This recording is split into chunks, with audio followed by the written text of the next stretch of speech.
नमस्कार दोस्तों। आज हम बात करने वाले हैं यूजीसी नेट के द्वारा जो दिसंबर 2019 में एग्ज़ाम हुआ था उसके क्वेश्चन पेपर के बारे में। तो हमारे सामने हिंदी विषय का जो क्वेश्चन पेपर है वो है। तो आज हम देखेंगे हिंदी के 25 प्रश्न जो पिछले बार एग्जाम में आए थे। तो शुरू करते हैं। निम्नलिखित में से गीति नाट्य है। 4 ऑप्शन है। पहला है अग्निलीक, दूसरा है उन्मुक्त, तीसरा है नेपथ्य राग और चौथा है त्रिशंकु। तो इसमें जो दूसरा ऑप्शन है वो सही है, यानी कि अग्निलीक और उन्मुक्त ये दोनों गीति नाट्य है। अगला प्रश्न देखते हैं हम।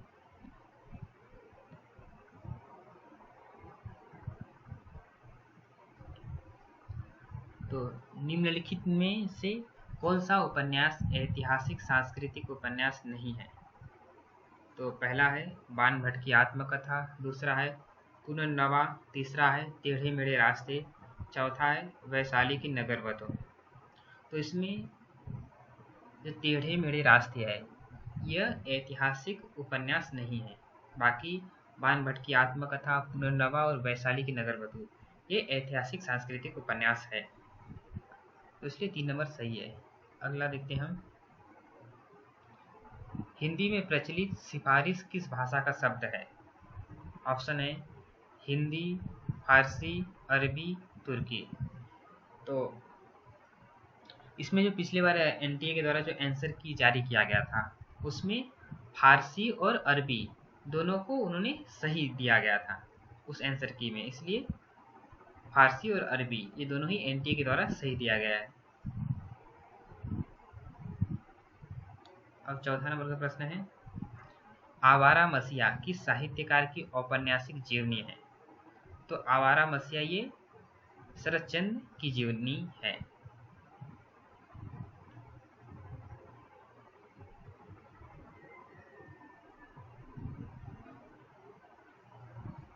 तो अगला प्रश्न है बिंब के अनिवार्य तत्व हैं। पहला ऑप्शन है विवरणात्मकता, दूसरा है कल्पना, तीसरा है सपाट बयानी और चौथा है इंद्रियता। तो इसमें जो ऑप्शन सही है बी और डी, यानी कि कल्पना और इंद्रियता। आप लोगों ने बिंब के बारे में पढ़ा होगा तो आप आसानी से इसे सॉल्व कर सकते हो, क्योंकि विवरणात्मकता और सपाट बयानी इसका बिंब से कोई भी लेना देना नहीं है, इसलिए इसका सही उत्तर है कल्पना और इंद्रियता, यानी कि ए, 1 नंबर का बी और डी। अगला प्रश्न है दिवस का अवसान समीप था, गगन था कुछ लोहित हो चला, तरु शिखा पर थी अब राजती, कमलिनी कुल वल्लभ की प्रभा। इन काव्य पंक्तियों का आशय है। ऑप्शन है सूर्यास्त हो गया था, 2 नंबर का ऑप्शन है आसमान में लालिमा फैलने लगी थी, 3 नंबर का ऑप्शन है चिड़िया अपने नीड़ों में विश्राम कर रही थी, 4 नंबर का ऑप्शन है पेड़ों की फुनगियों पर सूरज की आखिरी किरणें विराजमान थी। दोस्तों इसको आप पढ़ोगे तो आपको आसानी से समझेगा। जैसे पहला पंक्ति है कि दिवस का अवसान समीप था, यानी कि रात ढलने वाली है, माफ कीजिए दिन ढलने वाला है, पर अभी तक शाम हुआ नहीं, यानी कि सूर्यास्त हुआ नहीं, इसलिए पहला ऑप्शन गलत है। तो दिवस का अवसान समीप था, गगन था कुछ लोहित हो चला, दिन खत्म होने वाला है और आसमान में जो सूर्य की लालिमा है वो फैली हुई है, इसलिए जो दूसरा ऑप्शन है कि आसमान में लालिमा फैलने लगी है ये सही है। और तीसरा जो ऑप्शन है कि चिड़िया अपने नीड़ों में विश्राम कर रही थी, ये ऑप्शन गलत है, क्योंकि यहाँ पर कहीं भी चिड़िया का उल्लेख नहीं है। तो चौथा ऑप्शन जो है कि पेड़ों की फुनगियों पर सूरज की आखिरी किरणें विराजमान थी, ये सही है, क्योंकि आप ये पंक्ति देखो आखिरी, तो तरु शिखा पर थी अब राजती, कमलिनी कुल वल्लभ की प्रभा।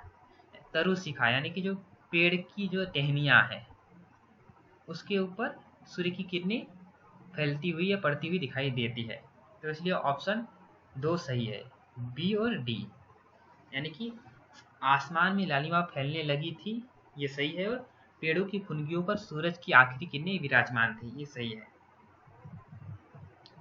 अगला ऑप्शन देखते हैं हम।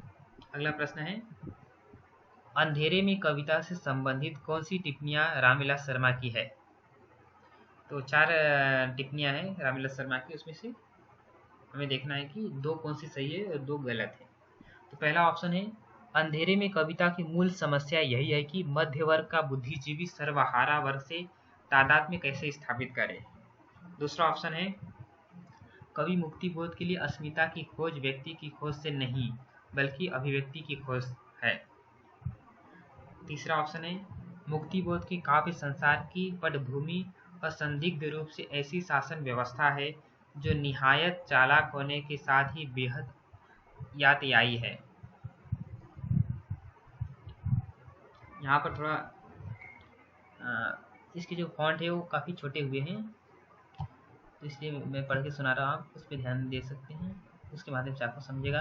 तो अगला जो प्रश्न है, माफिया अगला जो ऑप्शन है 4 नंबर का, मुक्ति बोध की मुख्य समस्या है अपना वर्ग छोड़कर दूसरे वर्ग के साथ तादात्म्य स्थापित करना। तो इसमें ऑप्शन 4 नंबर सही, यानी कि ए और डी। तो इसमें से पहला जो ऑप्शन है, अंधेरे में कविता की मूल समस्या यही है कि मध्य वर्ग का बुद्धिजीवी सर्वहारा वर्ग से तादात्म्य कैसे स्थापित करे, ये पहला ऑप्शन सही है। और 4 नंबर का, मुक्ति बोध की मुख्य समस्या है अपना वर्ग छोड़कर दूसरे वर्ग के साथ तादात्म्य स्थापित करना, ये दोनों रामविलास शर्मा की टिप्पणी है अंधेरे में कविता के बारे में। आगे हम देखते हैं 8 नंबर का प्रश्न है, अस्मिता मूलक विमर्श को किस साहित्यिक पत्रिका ने सर्वाधिक संवर्धित किया? तो 4 ऑप्शन दिए गए हैं, वर्तमान साहित्य, वागर्थ, हंस, दस्तावेज। तो इसमें हंस सही है, मैंने जो सही है उस पर टिक मार करके रखा है।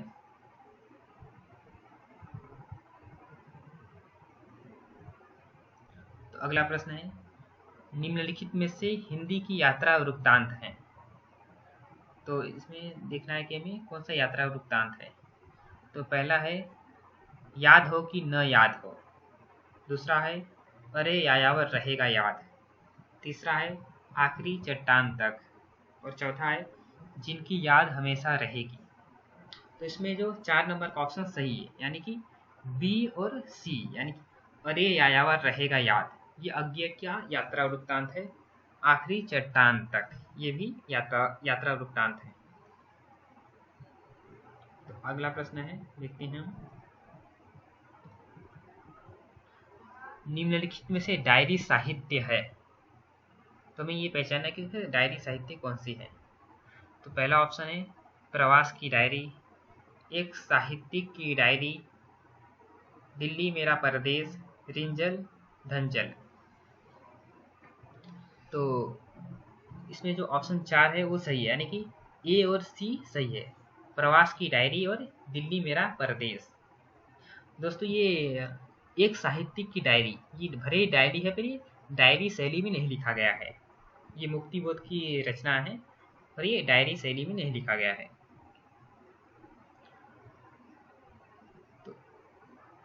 तो इसमें ऑप्शन 4 नंबर का सही ए और सी, यानी कि प्रवास की डायरी और दिल्ली मेरा परदेश, ये सही है। अगला प्रश्न देखते हैं हम, निम्नलिखित में से किस कहानी में नौकरी के सिलसिले में बाहर रहने के कारण गजाधर बाबू की लंबी अनुपस्थिति उन्हें परिवार के ढांचे से बाहर कर देती है? तो ऑप्शन है, चीफ की दावत। दूसरा ऑप्शन है, वापसी। तीसरा ऑप्शन है, दोपहर का भोजन। और चौथा ऑप्शन है, बूढ़ी काकी। तो इसका सही उत्तर है वापसी।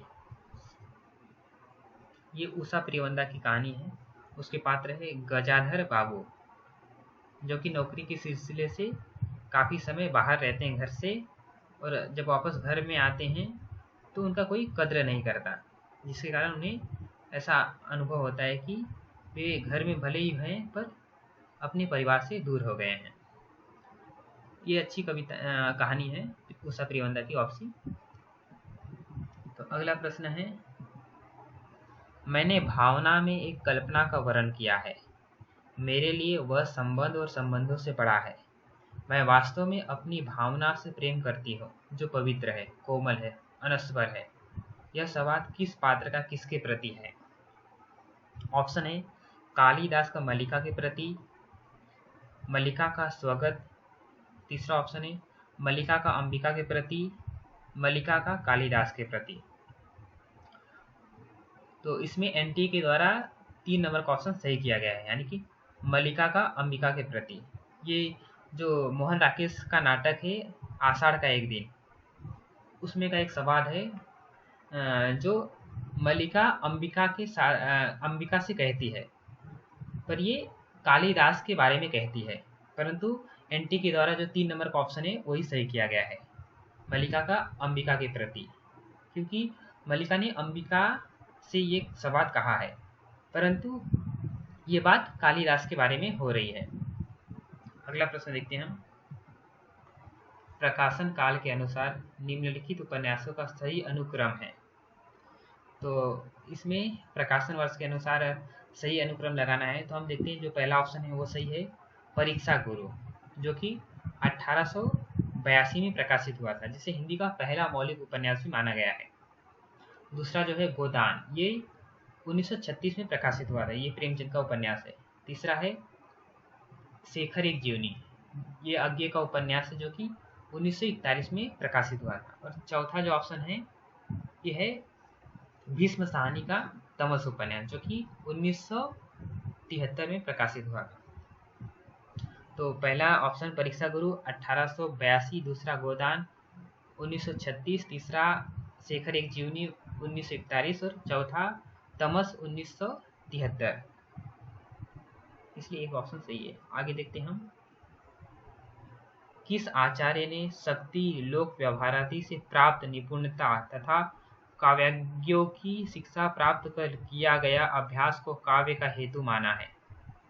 ऑप्शन है अभिनव गुप्त, विश्वनाथ, राजशेखर और मनमठ। तो इसका ऑप्शन 4 सही है, मनमठ। 15 नंबर का प्रश्न है, किस विद्वान ने कहा था कि बुद्ध देव के बाद भारत में सबसे बड़े लोकनायक तुलसीदास थे? ऑप्शन है कालीन Bulcke, George Grierson, William Jones, William Carey. तो इसका सही ऑप्शन है ऑप्शन 2, जॉर्ज ग्रियर्सन। तो जॉर्ज ग्रियर्सन ने कहा था कि बुद्ध देव के बाद भारत के सबसे बड़े लोकनायक हैं तुलसीदास। अगला प्रश्न देखते हैं हम। निम्नलिखित आत्मकथाओं को उनके लेखक के साथ सुमेलित कीजिए। तो इसमें आत्मकथाएं दी गई है, उनके लेखक हैं, तो इनका मिलान करना है। तो पहला है हादसे। तो हादसे ये रमनिका गुप्ता का आत्मकथा है, और हमें नेट के सिलेबस में आप हुदरी जो रमनिका गुप्ता का दूसरा आत्मकथा है वो दिया गया है। तो हादसे और आप हुदरी ये दोनों ही रमनिका गुप्ता का आत्मकथा है। दूसरा जो है मुड़ मुड़ कर देखता हूँ, ये राजेंद्र यादव का आत्मकथा है। और तीसरा जो है शिकंजे का दर्द, ये सुशीला ताकभोरे का आत्मकथा है। और चौथा जो है जूठन, जो कि ओम प्रकाश वाल्मीकि का है। इसलिए 3 नंबर का ऑप्शन सही होता है।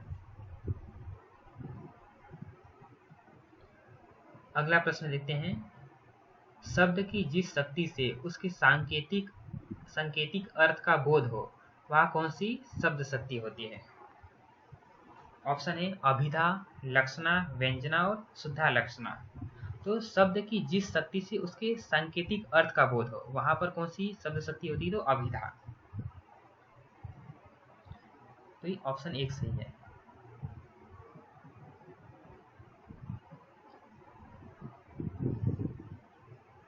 अगला प्रश्न है, अपने काव्य सिद्धांत की निर्मिति के लिए किस पाश्चात्य आचार्य ने सहजानुभूति की अवधारणा का सहारा लिया है? ऑप्शन है मैथ्यू ऑर्नर, क्रोचे, लॉन्जाइनस, एलियट। तो इसका सही ऑप्शन है ऑप्शन 2, क्रोचे। तो क्रोचे ने अपनी काव्य सिद्धांत के लिए सहजानुभूति की अवधारणा का सहारा लिया है। अगला प्रश्न देखते हैं हम। सिद्ध हेमचंद्र शब्दानुशासन किस तरह का ग्रंथ है? ऑप्शन है व्याकरण संबंधी, ज्योतिष संबंधी, साहित्यिक, धार्मिक। तो सिद्ध हेमचंद्र शब्दानुशासन ये व्याकरण संबंधी ग्रंथ है। अगला प्रश्न देखते हैं हम। अच्छी हिंदी बस एक ही व्यक्ति लिखता था, यह कथन किस आलोचक ने किसके बारे में कहा था? तो ऑप्शन है हजारी प्रसाद द्विवेदी ने निराला के बारे में, महावीर प्रसाद द्विवेदी ने बाल मुकुंद गुप्त के बारे में, रामचंद्र शुक्ल ने जयशंकर प्रसाद के बारे में, और 4 नंबर का ऑप्शन है नंद दुलारे वाजपेयी ने महावीर प्रसाद द्विवेदी के बारे में। तो अच्छी हिंदी बस एक ही व्यक्ति लिखता था, यह कथन महावीर प्रसाद द्विवेदी ने बाल मुकुंद गुप्त के निबंधों के बारे में कहा है। तो इसलिए ऑप्शन 2 सही है।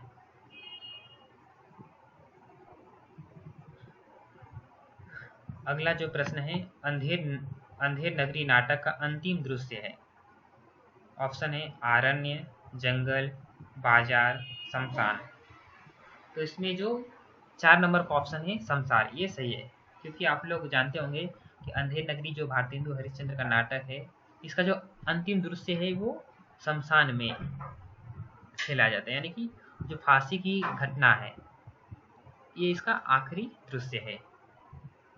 तो इसलिए ये शमशान ऑप्शन सही है।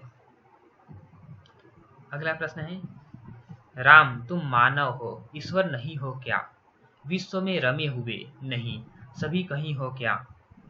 तब मैं निरीश्वर हूँ, ईश्वर क्षमा करे, तुम न रमो तो मन तुम में रमा करे। आधुनिक दृष्टिकोण से प्रेरित मैथिलीशरण गुप्त ने राम के विषय में यह काव्योक्ति किस काव्य ग्रंथ में लिखी? तो ऑप्शन है पंचवटी, साकेत, नहुस, विष्णुप्रिया। तो ये मैथिलीशरण गुप्त की काव्य पंक्ति है जो कि इन्होंने साकेत महाकाव्य में लिखा है।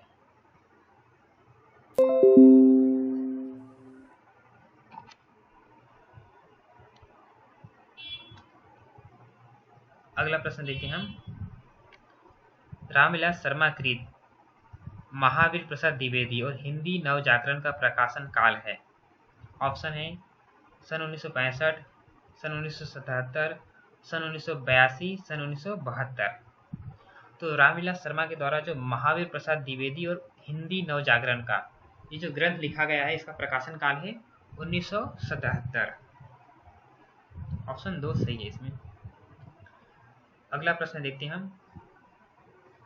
भारत भारती के संबंध में कौन से कथन सही है? ऑप्शन है भारत भारती की रचना मुसद्दसे मज्जो ब्रजे इस्लाम की प्रेरणा से हुई। दूसरा ऑप्शन है राष्ट्रीय सांस्कृतिक चेतना जगाने में यह कृति विफल रही। तीसरा ऑप्शन है गुप्त जी भारत दर्पण के लेखक ब्रजमोहन दत्तात्रेय कैफी से भी प्रभावित थे। ऑप्शन 4 है इसमें आद्यंत भारत की दयनीय स्थिति का वर्णन किया गया है। तो ये ऑप्शन ए सही है, यानी कि ए और सी सही है। भारत भारती की रचना मुदस्से मद्दो ब्रज इस्लाम की प्रेरणा से हुई है और गुप्त जी भारत दर्पण के लेखक ब्रजमोहन दत्तात्रेय कैफी से भी प्रभावित हैं। दोस्तों ये जब आप भारत भारती की भूमिका पढ़ोगे तो उस भूमिका में ये दिया गया है कि भारत भारती लिखने से पहले कौन सी रचनाएं जो भारत की स्थिति को लेकर लिखी गई है, इसके ऊपर भी गुप्त जी ने चर्चा की है और किससे प्रभावित होकर प्रेरणा लेकर उन्होंने भारत भारती की रचना की है, इसके बारे में गुप्त जी ने लिखा है। मैंने इसके ऊपर एक रिसर्च पेपर लिखा है, तो जिसके अंदर मैंने इन सब बातों का जिक्र किया है। तो अगर आप लोग चाहेंगे तो मैं वो रिसर्च पेपर भी आपके सामने प्रस्तुत करूंगा। तो 25 नंबर का प्रश्न है, शास्त्रानुसार अर्थ प्रकृति के प्रकार हैं। ऑप्शन है यत्न, विमर्श, बिंदु और बीज। तो इसमें जो ऑप्शन सी है, यानी कि ऑप्शन 3 ये सही है। सी और डी, यानी कि बिंदु और बीज, ये ऑप्शन सही है। तो दोस्तों आज हम 25 ही प्रश्न लेंगे। आगे के वीडियो में हम आगे का प्रश्न लेंगे, क्योंकि वीडियो बड़ा ना हो इसलिए हम यहीं पर रुकेंगे। धन्यवाद।